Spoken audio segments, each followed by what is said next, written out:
Olá você, bem-vindo a mais um vídeo sobre arqueologia bíblica. Sabe, alguém certa vez me perguntou qual é a melhor história da Bíblia. Eu respondi sem pestanejar, a primeira frase.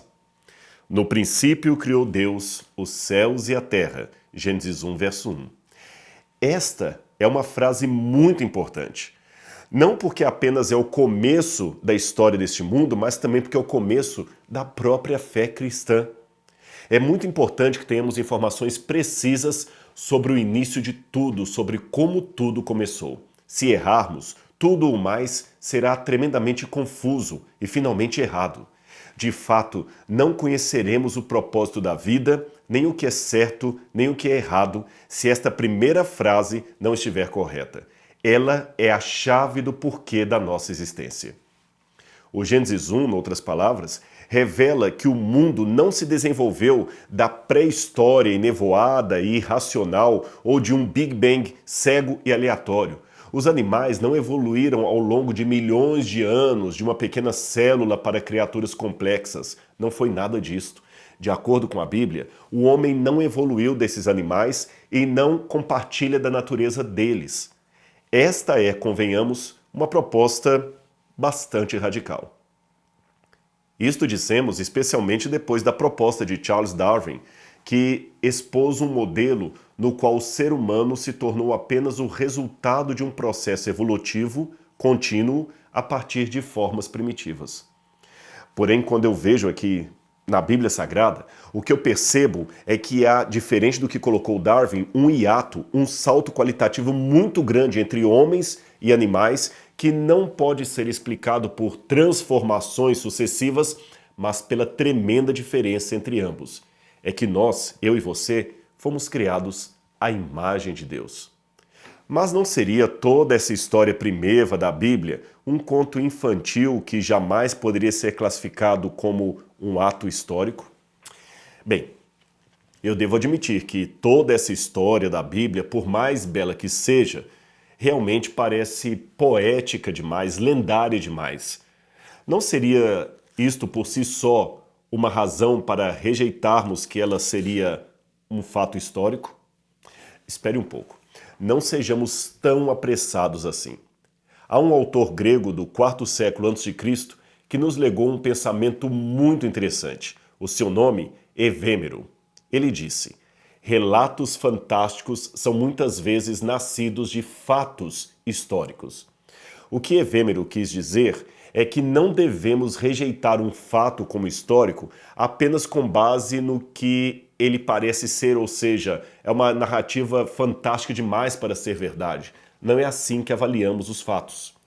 Interessante que quando a arqueologia começou as suas primeiras escavações no século XVIII, a opinião dominante em algumas universidades da Europa era a de que a maior parte do Gênesis não passava de uma colcha de retalhos compilada a partir de lendas anteriores e que tudo isso foi feito um pouquinho antes ou durante o cativeiro da Babilônia, não possuindo, é claro, nada de histórico ou verdadeiro. Essas lendas, a princípio orais e depois compiladas por escrito em diferentes períodos, foram criadas, segundo a teoria da época, por escribas judeus para apenas legitimar a identidade étnica do povo judeu. Academicamente, essa proposta ficou conhecida como hipótese documentária, ou alta crítica que eu mencionei no vídeo anterior. Acadêmicos como Jean Astruc, Johann Gottfried Echnor e Julius Wellhausen foram alguns dos pioneiros dessa nova forma de ler e interpretar a Bíblia Sagrada.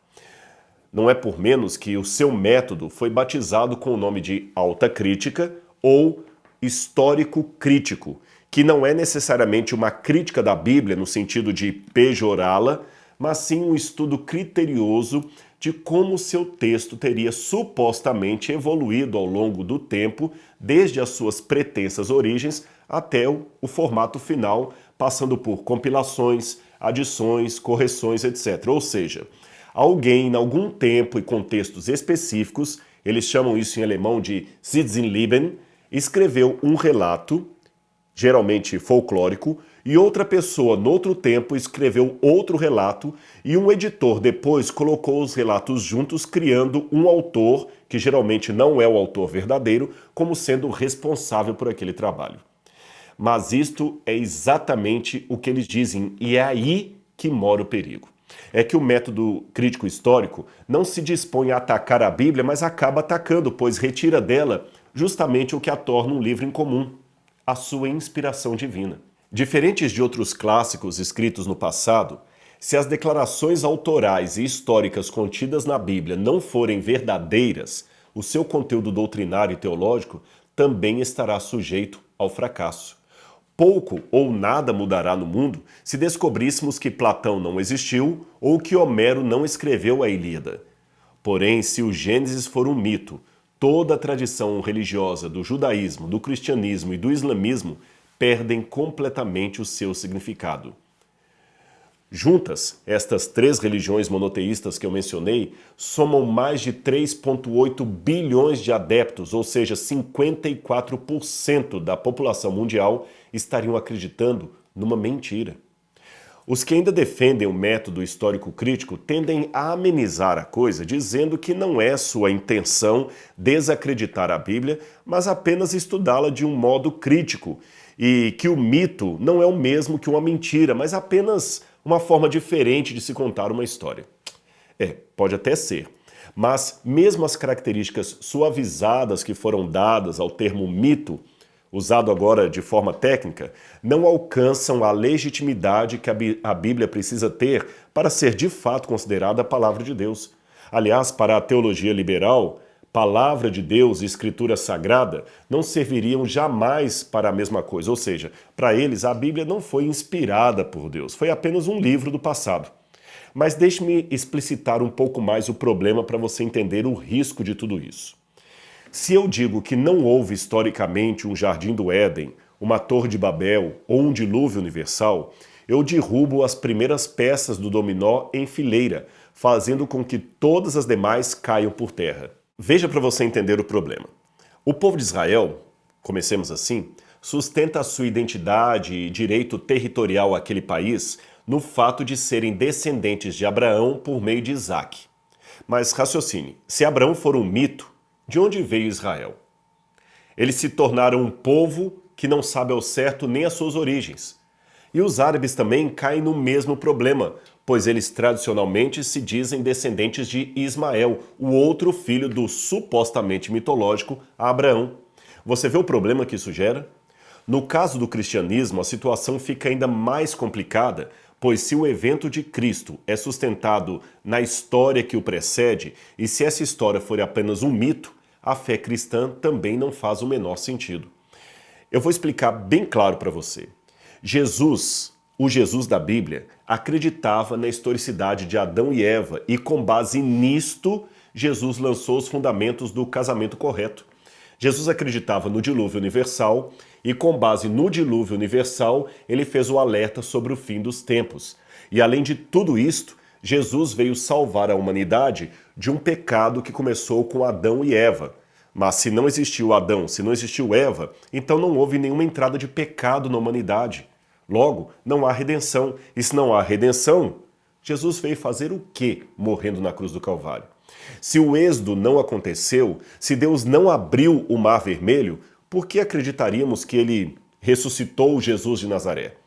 E se Deus não ressuscitou Jesus de Nazaré, como afirmou o apóstolo São Paulo, a nossa fé é vã e somos os mais desgraçados de todos os homens. Mas é aí que entra a arqueologia.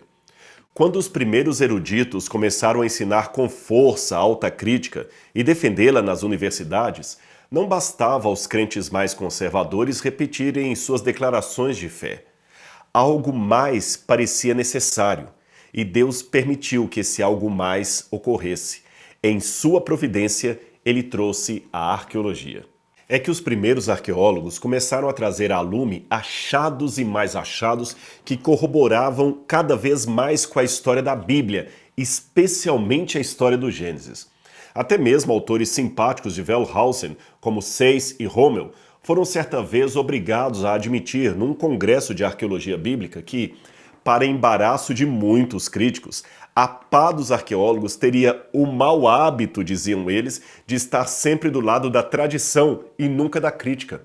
Por incrível que pareça, quando o assunto é a Bíblia Sagrada, a arqueologia não parece descobrir nada que concretamente possa se pôr como uma contradição ao Antigo Testamento. Pelo contrário, quanto mais se escavava, mais confirmava a historicidade da Bíblia.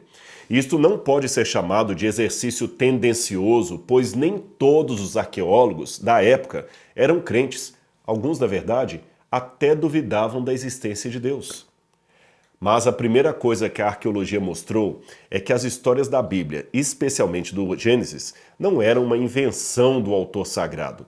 Elas já existiam muito antes da Bíblia ser escrita. Eu tenho alguns exemplos aqui para mostrar para você. Vou tirar aqui do meu cenário e vou trazer para você conhecer. Esse aqui, e quero mostrar esse aqui também. Começando por esse. Olha aqui que bonitinho. Este aqui é uma réplica, é claro, de um original que está no Museu Britânico. É chamado de Épico do Gilgamesh. Ele foi descoberto em 1857 por Layard e foi traduzido posteriormente por George Smith.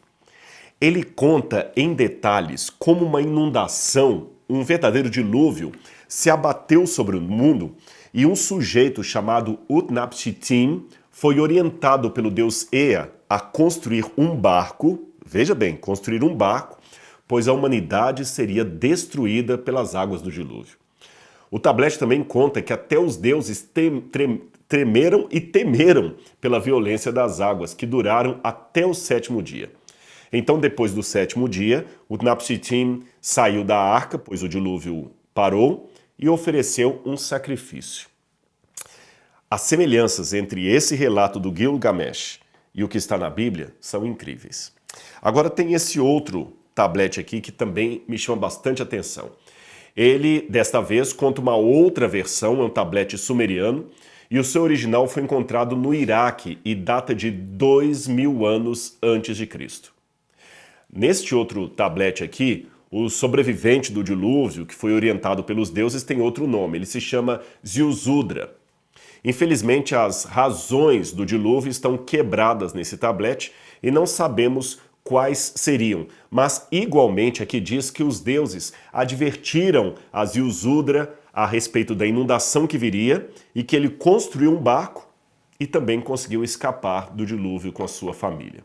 Há outros textos ainda que eu poderia mencionar para vocês. Tem o tablete de Atrahasis, descoberto por Alan Millard, e outro mais recente que foi traduzido e descoberto agora em 2013, que fala até dos animais entrando na arca de 2 em 2, aos pares, como a Bíblia apresenta.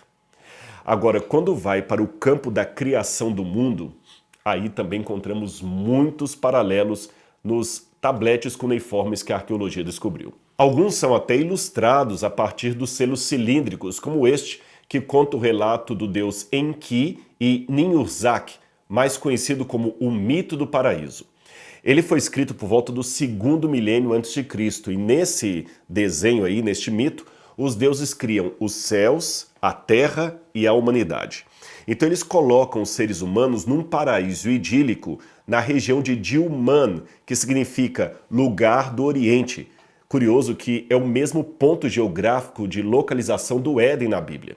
E para curar a costela de Enki, os deuses fazem surgir uma mulher e lhe dão o nome de Ninti, que significa a rainha dos meses, ou a rainha da costela, ou aquela que faz viver. Agora é interessante que quando você vai à Bíblia, o nome Eva também é associado à costela de Adão. E o seu nome em hebraico, Eva, seria Hawa, que é associado etimologicamente ao verbo viver. O Enuma Elish é outro importantíssimo documento que também possui muitos paralelos com o relato bíblico. Esse texto do Enuma Elish foi encontrado primeiramente nas escavações da Biblioteca Real de Assurbanipal, que ficava na cidade de Nínive, e foram datados do 7º século a.C. Porém, outros fragmentos mais completos foram encontrados posteriormente em Kish. Ao todo, o Enuma Elish tem 7 tabletes que descrevem a criação do mundo dividida em 7 partes, como o Gênesis, que descreve em 7 dias. Os deuses criam o homem no sexto tablete, olha que curioso. E no sétimo tablete proclamam o repouso dos deuses. De modo resumido, os arqueólogos também perceberam que pelo menos 6 elementos históricos do Gênesis podem ser encontrados nos tabletes até agora traduzidos por peritos em paleografia. De maneira bastante incomum, eles mencionam o seguinte. Primeiro, a criação e desobediência de um casal humano que perde o paraíso. Segundo, a maldição que segue à desobediência trazendo a morte aos moradores da terra. Em terceiro lugar, o início da família humana marcado pela tragédia de um fratricídio. Quarto, a humanidade que se torna má e por isso é destruída num dilúvio. Quinto, o perecimento de quase todos, menos alguns que são preservados pelos deuses. Sexto, a confusão de idiomas que espalha os seres humanos pelos 4 cantos da terra. Como você pôde ver, a história não foi inventada pelo autor bíblico. Ela já existia muito antes da Bíblia ser escrita. Mas aí, os defensores da alta crítica não se deram por satisfeitos nem vencidos. Eles apenas mudaram o tom de sua teoria e de sua crítica. Eles agora admitiam que a Bíblia não tinha sido a origem das histórias que ela contém, mas nem por isto estaria dizendo a verdade. Os autores bíblicos, diziam os críticos, plagiaram seus relatos a partir de outros povos mais avançados que os hebreus e os reproduziram nas páginas do seu livro sagrado. Seria isso verdade? Será que a Bíblia é um livro plagiado de relatos que antecederam? Esse argumento é muito usado até hoje e no nosso próximo encontro vamos conversar um pouquinho sobre isso. Então, até lá!